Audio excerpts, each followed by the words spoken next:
talk about sodium deficiencies in people, like they end up going to a hospital and they get their blood tested, their sodium levels are down. And first of all, there's a couple of things to understand. A lot of people go to the hospital, and it's not because of a sodium deficiency, but they don't know why the person's really struggling. They don't know why the person ended up there with a fainting spell or whatever it is. They don't know why the person ends up, they're not sure what's going on. The person goes to the hospital, not sure. Are they having a heart attack? Are they having a stroke? What's wrong with them? Did they faint? Are they dehydrated, right? All these things that have to be checked out. All the boxes have to be checked when people go to the hospital.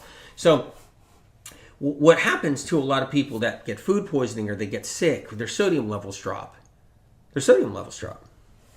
And depending on what time of day and what time of night and so forth, depending on what kind of stress they're under, how hydrated they are, depending on how much water they consumed. If they're consuming too much water, their sodium could drop. If they're consuming too much water and they're not consuming enough, like coconut water, they're not having spinach soup, they're not having enough celery juice. Maybe they're only doing 8 ounces, 16 ounces of celery juice, but it's not enough for what they might need. But a lot of people out there, just in the conventional world alone, end up at the hospital with low sodium. And a lot of people end up in the hospital because they've had a stomach bug, or a flu, or they don't feel good, or COVID or something, and they end up in I said the word, we'll see what happens. They end up in the hospital and they do all these tests. They're like, what's wrong with these people? And they find that their sodium might be low in that moment. And so they instantly go, whoa, okay, we got to hook you up with a salt bag. You got to get an IV bag. Got to get IV, and you get the salt bag is what they do. They hook you up. They bring your sodium levels up. They're like, okay, we're good. We brought your sodium levels up.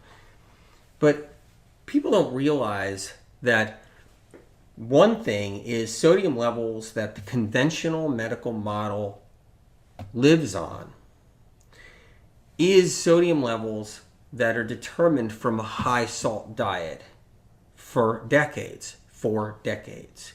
In the last 60, 70, 80 years, they've been determining that salt level, that number that they believe a normal human being should sustain or hold. That number is too high to begin with in the conventional model. This is a mistake made. Now you have to realize they've come up with a lot of different numbers throughout the decades. One number back in the late 40s, mid to late 40s, was B12. So they were able to determine, hey, we can look at B12 in people. And so the 1950s and 1960s came along, and it was all about B12. But they determine somebody's number, but they don't realize in a B12 situation how life has changed, the amount of stress people are under, the amount of pollution people are under, the amount of radiation people experience which don't even realize it. And here's a side note right here. Don't mean to go off the beaten path, but you got to be really careful when you're hiking on trails and you're in mountainous regions and stuff like that. You got to be careful that there's a lot of testing that has occurred out there in different places in different lands, and there's a lot of radioactive areas, and you got to be careful because people walk right into radioactive areas, and then 6 months later, 2 months later, their nails are falling off their hands and they're having all kinds of different problems. But that's another note I want to talk about because it's happening more often than people know. It's changed day to day. Just because it's low in serum doesn't mean it's an accurate reading, correct, of what's in the cell. Even if you use SpectraCell or other nutritional analysis. I agree. That's actually really good. That's really good. Thank you, Dr. Fahn, MD. Amazing doctor, and that's actually amazing information. Thank you for bringing that to our attention. Which takes me to another area I want to go really quick, which is, the reading, the salt reading in your blood work, in your blood test. Salt reading should be lower than it is what it should be. They have it on the modern world's salt level, the modern era salt level. They have it in the 1950 spectrum. of where sodium should be when everybody had the salt shaker and every single meal was salted heavily with not Himalayan rock salt, not pink rock salt, not black salt, not sea salt. Everybody's shaker had the road salt in it. The 1950s is the stat they use for how much sodium should be in your bloodstream. That's what they determine should be your sodium level. It was in a day, in an age of every single meal had a salt shaker at the table, and every man salted the crap out of their food. Didn't matter what it was. This is what happened, okay? Doctors weren't like, watch your sodium, Mr. Smith. Watch your sodium, Mrs. Smith. No, they weren't. It was like that. So it was, everybody was salting the heck out of their food. That's what they were doing. That was the 1950s. And it was the road salt. And that's the measurement they're throwing on you today. There it is. They never adjusted it. They never did the science to actually really determine what's good, what's bad. And so what happens is if you threw up one night, you got a little food poisoning, maybe you got the norovirus, maybe you got the stomach flu, something hits you, you've been thrown up for a couple of days, you can't really hold food down, you go to the hospital, they're going to say it's your sodium. They're going to say it's your sodium. Your sodium's low. You're in a sodium crisis. This is what it is. Say you're somebody with a neurological problem where you have a weak neurological system and you're having a flare-up, or you're partially dehydrated, you don't have enough glucose to your nervous system, and you end up in the hospital that night because your husband brought you in, and you're going into the hospital again because you can't really feel your arms well. It's not a stroke. You've been down this road. You had every test. They think it's multiple sclerosis. They don't know what it is. You're back in the hospital. They're going to say, ma'am, your sodium's low, and that's why you're dealing with this. Your sodium's low, and that's what they're going to tell you. That's how it rolls. So keep that in mind. Especially if you're not able to get what you need in you, it's another thing, your sodium's low. Back in the 1950s, the TV dinners were born. The TV dinners were so high in salt, it was off the charts. Everybody was saturated in salt in the 1950s. That's the test they use still to this day, and that's what's going on there. All right, how do you actually sustain sodium? So you're not having to rely on water and salt.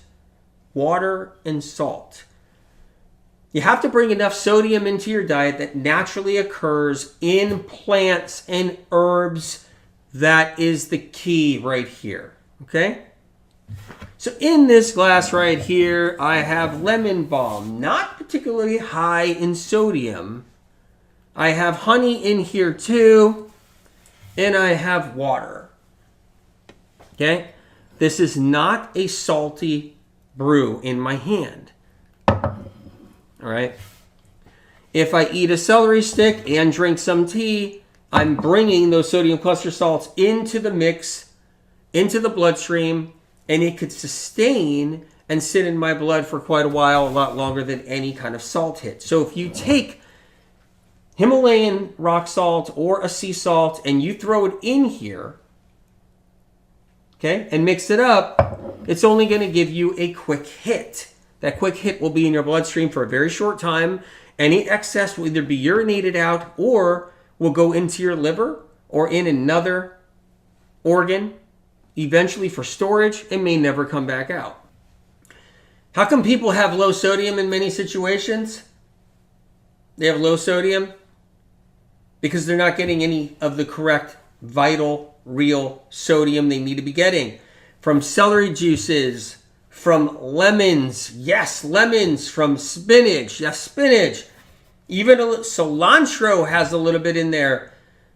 They're not getting it from tomatoes. Tomatoes have a little bit of natural occurring sodium in it, which is incredible. Tomatoes.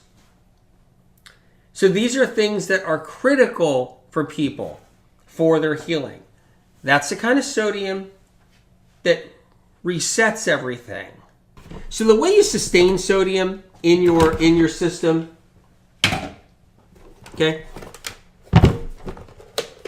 is by getting sodium that's bonded and attached to other minerals, it stays in the bloodstream longer. And when it enters an organ, it doesn't get dumped as trash, meaning and piled in some corner. You got to understand that. Sodium won't hold a bond when it's in sea salt. Like I said, it won't hold a bond when it's in, say, Himalayan rock salt of some kind or pink salt. It won't hold a bond long enough inside the body. It's a quick fix, meaning it's a quick hit is what it is. It's a quick hit. It won't hold the bond. And when it won't hold the bond, then it gets stored in the liver somewhere as a deposit of garbage, stored in the brain as a deposit of garbage, just like, guess what? MSG. Same thing. Stores and becomes garbage, trash salt, even if it was a great salt. What I'm saying is if you throw it in water, that happens. If you use a little bit of the pink salt and a really high quality sea salt in your food, I'm